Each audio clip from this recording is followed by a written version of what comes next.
সম্প্রতি মুক্তি পেয়েছে শাকিব খানের সিনেমা রাজকুমার, যেখানে নায়িকা চরিত্রে অভিনয় করেছেন ব্রিটিশ নায়িকা কটন কফি।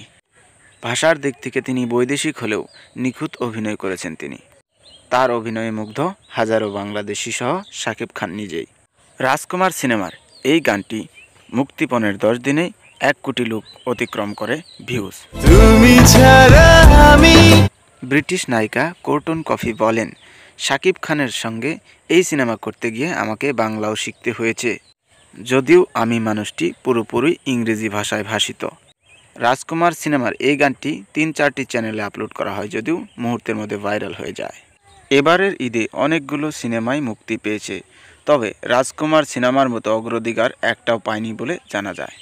বক্স অফিস কালেকশনেও রাজকুমার সিনেমাটি সবথেকে বেশি এগিয়েছে বলে জানা যায়। তবে তার সঙ্গে প্রতিযোগিতায় নামতে পারে জায়েদ খানের সোনার চর সিনেমাটি। বক্স অফিস কালেকশনে সোনার চর নাকি রাজকুমার, কোনটি প্রতিযোগিতায় থাকবে? আপনাদের কমেন্ট বক্সের অপেক্ষায়।